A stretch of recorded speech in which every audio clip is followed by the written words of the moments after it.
Rekomendasi yang dikeluarkan oleh DKP itu ya benar adanya seperti apa yang tercantum dalam surat yang diedarkan itu. Bahwa ya. terjadi tindakan pidana. Ya, itu benar. Saya tidak bisa membohongi rakyat, saya tidak bisa apalagi membohongi Tuhan. Ya. Baik. Tidak boleh. Betul Pak, memang ada perintah dari atasan Prabowo. Kalau soal perintah itu dari atasan, ketika Prabowo datang ke Pepabri, beberapa waktu lalu nih ya. Waktu yang lalu ya.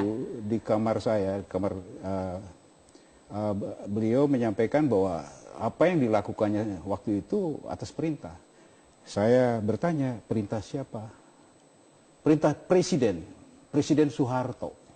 Jadi Prabowo menyatakan begitu. Presiden Soeharto yang meminta untuk ada penculikan itu. Saya Pak. juga agak kaget ya. Saya bilang, loh kenapa waktu diperiksa di DKP pengakuan ini tidak ada? Ya, pada saat di DKP pengakunya pada saat itu apa? Tidak ada pengakuan itu. Tidak ada perintah pada saat itu juga. Kan sekarang pertanyaan apakah benar Pak Harto memerintahkan presiden ya. Saya tahu sendiri Pak Harto bukan tipe orang seperti itu. Kalau dari aspek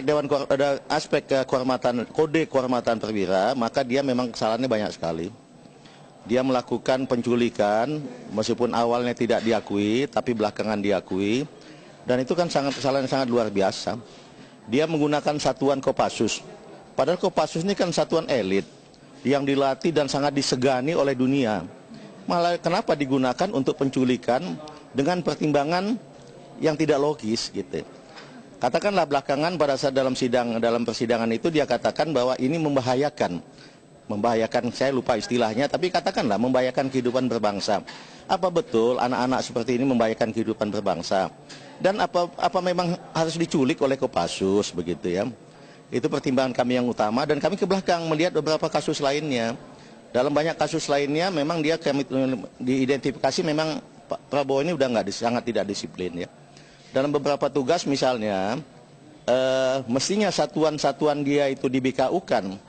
Dia bukan satuan operasional. Perlu digarisbawahi bahwa Kopassus ini adalah satuan pembinaan. Dia bukan satuan operasional. Danjen Kopassus itu tidak punya kewenangan menggerakkan pasukannya. Dia hanya menyiapkan pasukannya. Yang menggerakkan pasukannya adalah Panglima TNI. Tapi acap kali juga kita temukan dia menggerakkan satuannya. Contoh yang paling jelek adalah pada saat penculikan ini. Kemudian juga pada saat tertentu, pada saat dia satuannya itu di BKU-kan kepada Kodam dalam tugas tertentu, mestinya atasan kesatuan itu adalah Pangdam. Pangdam karena satuan unitnya itu telah di BKU-kan kepada Kodam, maka atasan dari unitnya itu adalah Pangdam. Tapi banyak kami lihat kasus yang dia justru mengendalikan sendiri satuan itu. Dan itu sangat menyalahi sistem yang ada di TNI, dan saya kira di dunia manapun begitu ya. Dan beberapa kasus lainnya, termasuk misalnya dia sering tidak ada di tempat, tahu-tahu kita tanya kemana dia ada di sebuah negara tertentu begitu ya. Dan ini sangat tidak disiplin dan membahayakan. Banyak sekali keistimewaan atau privilege yang didapat oleh Pak Prabowo dengan statusnya sebagai mantu presiden. Termasuk menggerakkan satuannya sendiri. Ya, itu kalau itu sih bukan itu sih sudah pelanggaran itu ya. Sudah indisipliner kalau itu sih.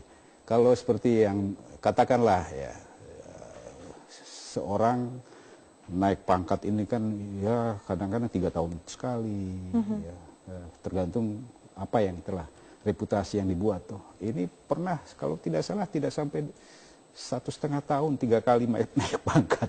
Yaitu karena statusnya sebagai mantu presiden ya. Baik.